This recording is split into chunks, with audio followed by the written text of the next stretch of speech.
bersama gue Ngot Harimau.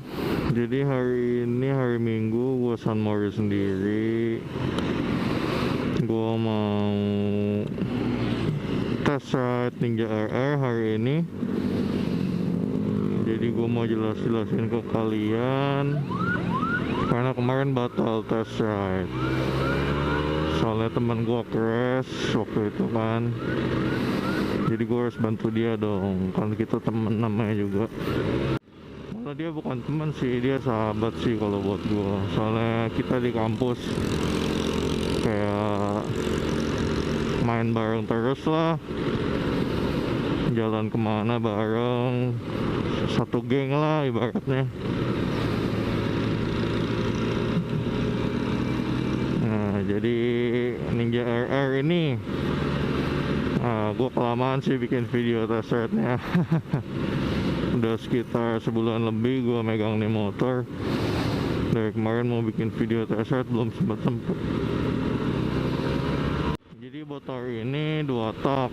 Nah ini Ninja RR tahun 2015, pemakaiannya 2016. Gue sengaja cari tahun yang paling tinggi biar motornya nggak banyak part-part yang getas karet-karetnya. Terus impresi gua itu kalau misalkan motor ini itu kalau dari performa ya, ini kan video test ride jadi gua bahasnya paling performa, handling segala macam. Kalau buat performa, tarikan bawahnya sih berat banget guys. Kira-kira itu kayak GSX-R lah. GSX-R itu kan dia punya performa di tarikan bawah, torsinya itu kan kayak agak lemah gitu kan karena dia motor overbore. Nah si motor 2 tak Ninja R ini tuh kira-kira begitu juga. Terus dia itu dari tengah juga udah lumayan ngisi, dari tengahnya udah ringan. Terus kalau udah di 6.000-7.000 gitu udah agak berat dikit. Habis itu udah 7.000 ke atas, mulai dari 8.000 tepatnya. Ini motor udah itu banget sih, ngejenggot banget. Kita tes ya. Oh.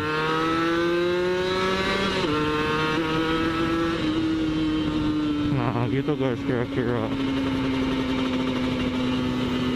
Jadi kalau di 8.000, misalkan kita lagi riding idle, terus kita betot 8.000 itu tarikannya kayak badan kita masih biasa aja gitu pas ditarik di sampai 8.000. Begitu dari 8.000 ke atas, badan kita langsung kayak mau mundur gitu guys.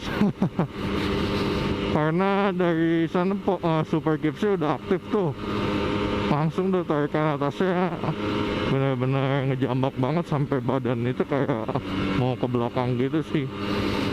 Maksudnya ya nggak selebay itu sih, cuman maksudnya ada feel kayak kita kedorong ke belakang gitu, tapi nggak terlalu ngedorong lah. Cuma kayak di 8.000 itu feel mesinnya dapat banget kalau dia itu narik banget gitu dibanding RPM di bawahnya.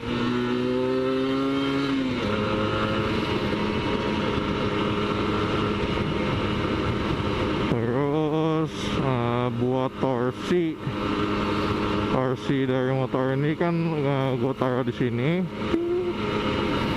Nah torsinya itu 20 Nm. 20 Nm itu setara apa sih? Nah, bisa setara ZX 25R, setara Ninja 250.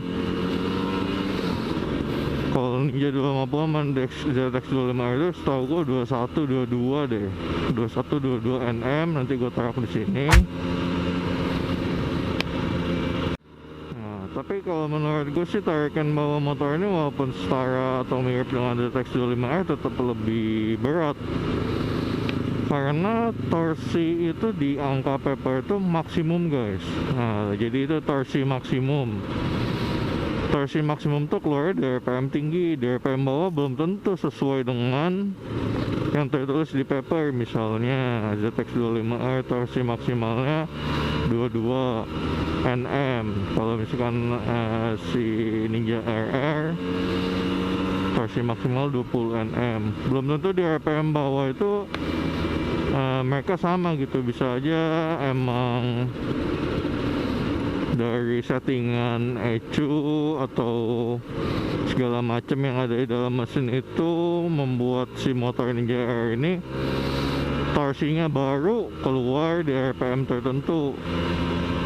Di RPM bawahnya jadi bisa aja cuman kayak 10% yang baru keluar. Kalau si ZX25R mungkin torsinya di RPM bawah 15% dari torsi maksimalnya sudah keluar. Nah gitu kira-kira guys. Jadi motor ini tuh kesannya kalau RPM bawah dibawa santai itu kayak berat. Itu kalau dibawa santai guys, kalau misalkan kalian betot gitu ya tentu sih ngisinya lumayan cepet.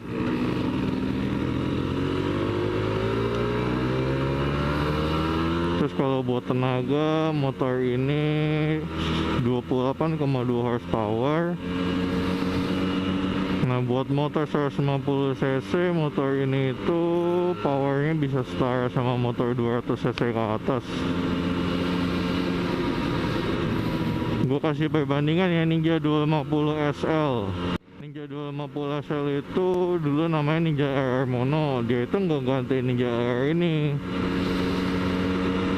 Jadi dulu Ninja R di discontinue karena sudah tidak memenuhi regulasi emisi gas buang. Jadi motor ini itu dulu Euro 3. Jadi motor ini itu dulu lulus Euro 3. Habis itu ada yang namanya Euro 3 Plus. Motor ini nggak lulus uji emisinya, jadi terpaksa di discontinue di tahun 2015 penjualan terakhirnya, produksi terakhirnya sorry. Terus motor ini walaupun 150 cc itu ya tadi seperti yang gue mau bandingkan itu sama Ninja 250 SL atau R Mono. Nah R Mono itu setahu gue horsepowernya 24 horsepower. Nih gue catat di sini nanti. Nah, kalian bayangin sendiri itu 250 cc 24 horsepower, ini 150 cc 28,2 horsepower dengan bobot yang lebih ringan. Jadi motor ini cuma 134 kilo. Jadi motor ini tuh walaupun horsepower lebih kecil dari motor 2 silinder kayak Ninja 2.5, R25, CBR 250 RR, mungkin saja kalau dibandingkan saat narik itu bisa menang karena motor ini jauh lebih ringan. Jadi power to weight ratio-nya jauh lebih kuat daripada motor-motor itu yang berat.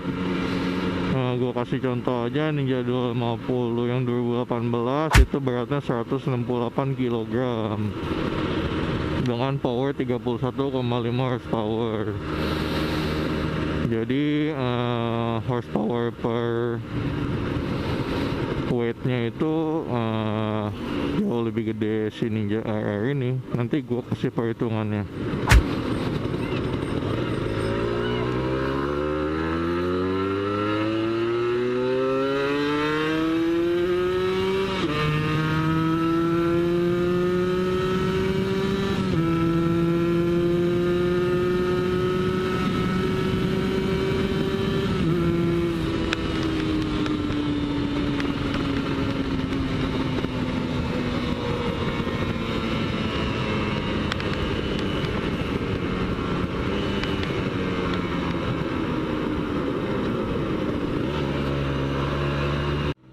Terus untuk sensasi berkendara, motor ini sih menurut gua fun to ride banget.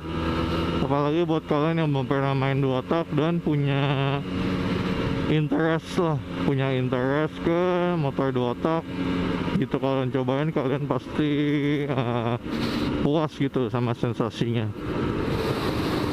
Beda lah guys sama motor 4 tak.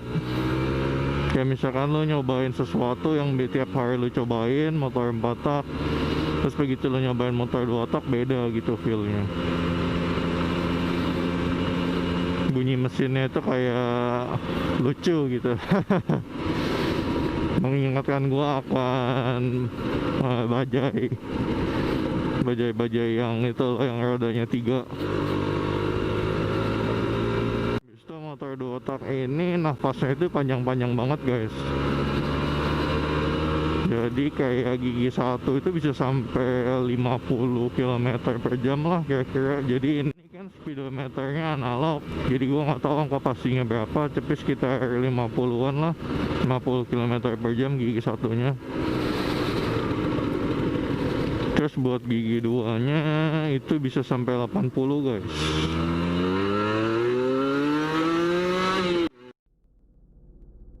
Tuh gigi 1-nya 50, gigi 2 82 lebih. Ini gigi 3 sampai 110.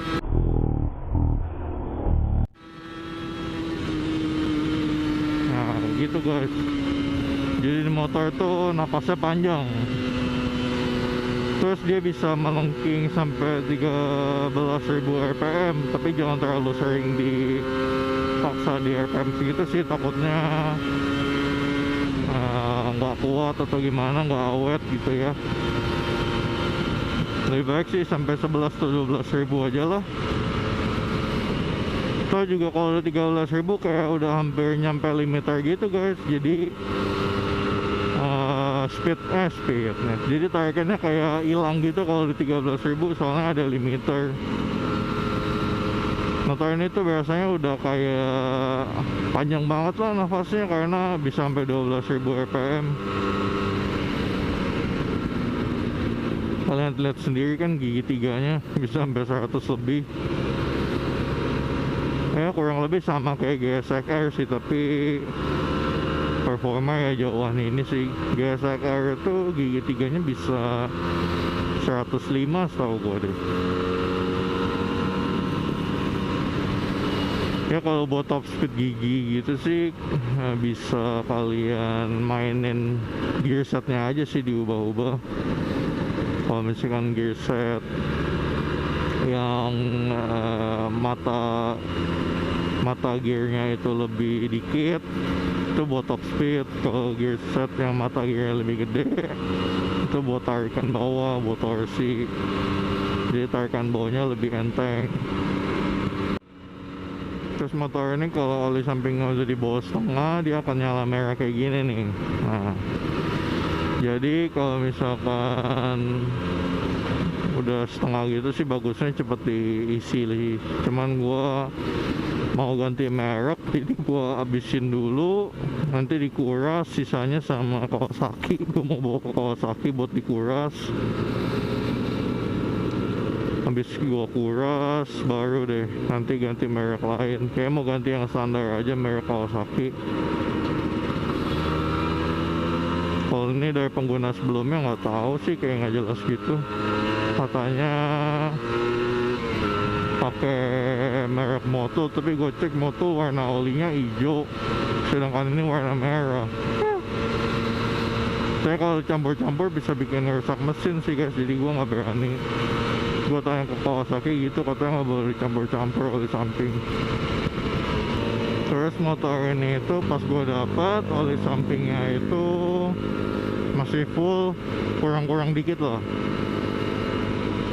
Nah itu gue pakai sekitar 500 km dia baru nyala merah kayak gitu sih, setengah. Jadi ya mungkin kalau dipakai secara kilometer, satu tangki gitu ya sekitar 1000 km-an lah satu botol oli itu. Terus untuk Ninja ini sih kata orang Kawasaki pemakaian oli sampingnya irit dia, nggak seboros 2 tak yang lain.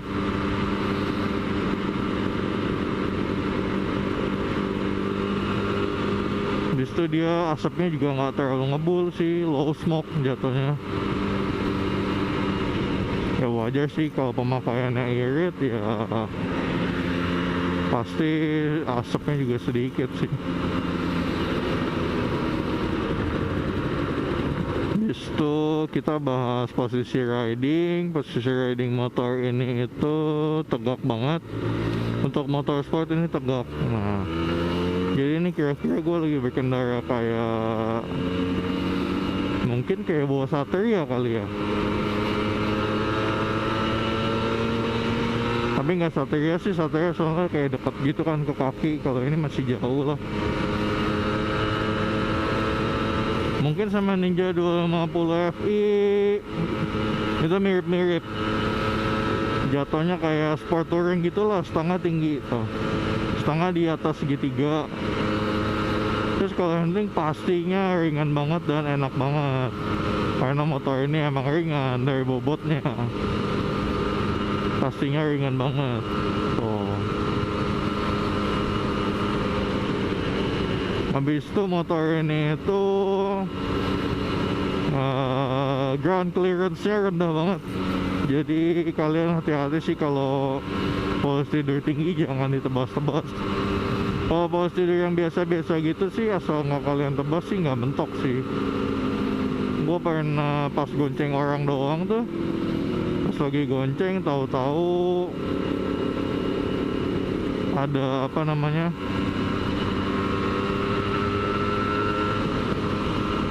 pas gue gonceng tahu-tahu polos tidur kena, padahal gue udah pelan.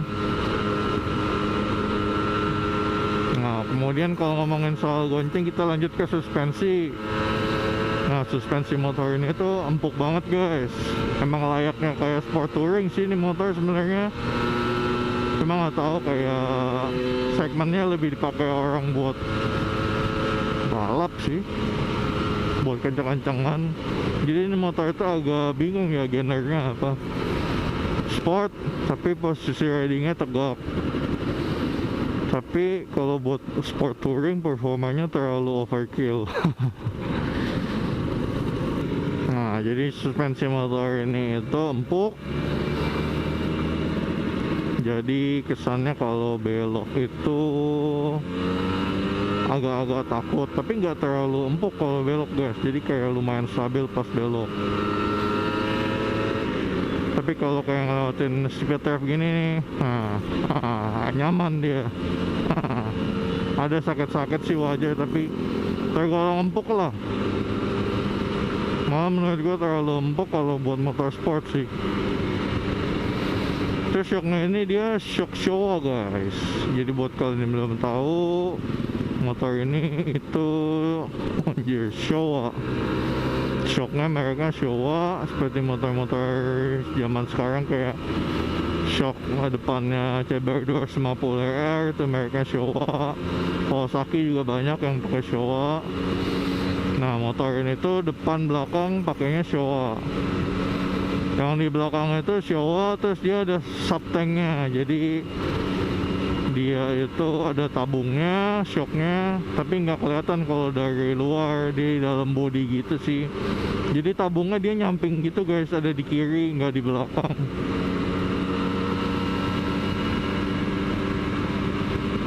Jadi kalau buat harian motor ini suspensinya enak sih. Terus kalau buat jok itu menurut gua motor ini kurang nyaman guys. Jadi joknya itu kecil, dibilang kecil juga enggak, tapi dia lebih nyender ke depan guys, nyender ke tangki, karena jok belakangnya itu kayak nungging gitu. Jadi kita terpaksa untuk duduknya agak ke depan, dan itu menyakitkan karena kena tangki. Dan sebagian, mungkin seperempat dari bagian pantat kita dan paha kita itu dia nyentuh tangki dan di luar jok. Nah tuh, kalau kalian bisa lihat barusan gue sorot, nih gue sorot lagi. Nah itu, jadi kalau gue duduk itu bagian depan pantat gua itu udah nempelnya sama tangki. Jadi kayak terpaksa kayak maju gitu.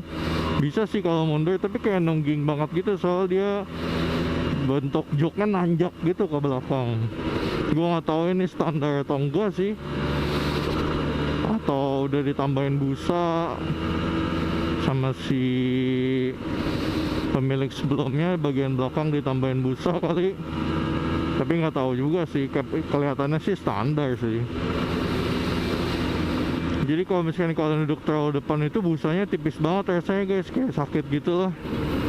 Terutama di bagian kaki, paha bawah kiri dan paha bawah kanan itu sakit. Ya tapi kalau misalkan kalian nggak terlalu pikirin, nggak terlalu berasa juga sih, kayak cuek aja lah. Kalau kalian mikirin malah kayak kerasa sakit gitu. Jadi ini kayak jok depannya itu busanya tipis, jok belakangnya tebal gitu. Jadi kitanya nungging ke depan gara-gara jok belakangnya lebih tinggi. Habis itu kita bahas pengereman guys. Jadi pengereman motor ini itu menurut gua, buat kita bahas rem depan dulu nih satu-satu. Soalnya rem depan sama rem belakangnya beda jauh sih performanya. Rem depan itu kalau gue pakai harian ya guys, gue cuman pakai satu jari doang guys. Jadi gue pernah tes bawa ke Jakarta gitu kan, jadi ibaratnya buat daily ride lah. Nah itu dia nih gue tes ya. Nah gue pakai satu jari doang, dia kayak udah pakem banget gitu guys. Soalnya remnya itu ini 2 piston sih, mungkin masternya kuat.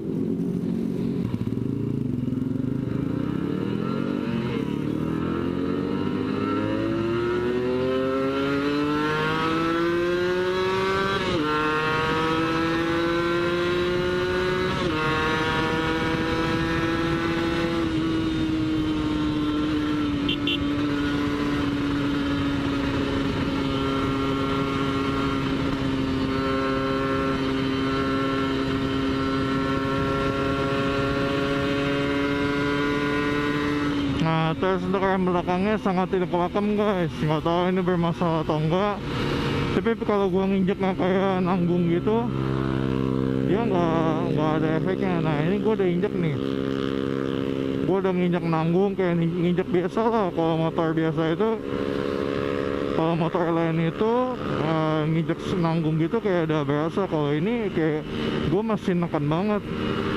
Nih gua tes, kalau gua neken banget dia baru ngefek nih. Nah tuh, kalau gua neken banget dia baru ngefek. Kalau gua nekannya biasa aja gitu, dia kayak nggak ada efek gitu, kayak nggak ngerem.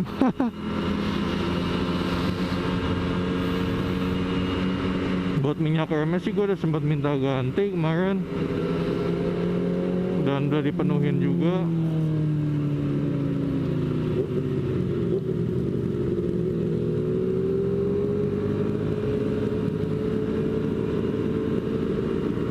Dan ya jadi nggak tahu juga sih kenapa dia begitu ya remnya, rem belakang. Padahal rem belakang ada 2 piston loh guys, kayak di depan.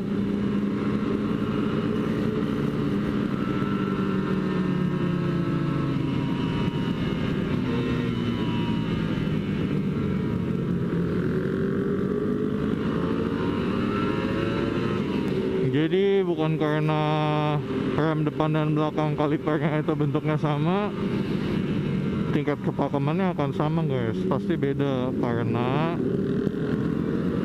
ada yang mau Willy. Itu si Harry Avandi kayaknya dah, yang knalpotnya ZX10R kanan kiri, terus yang remnya diganti panjang.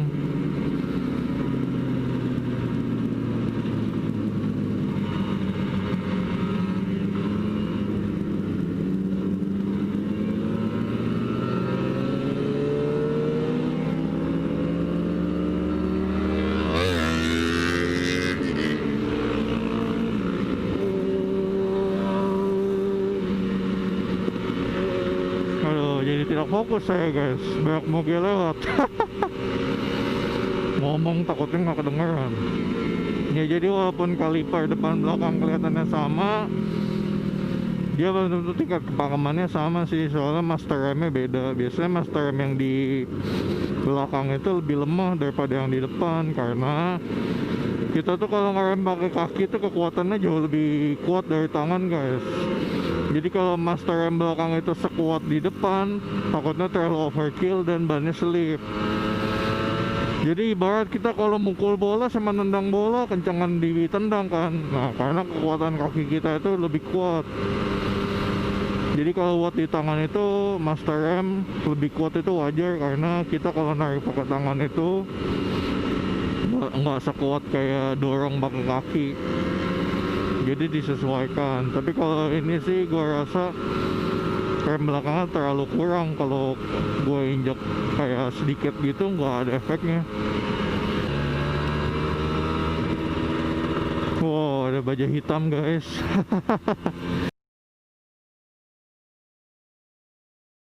Mantap.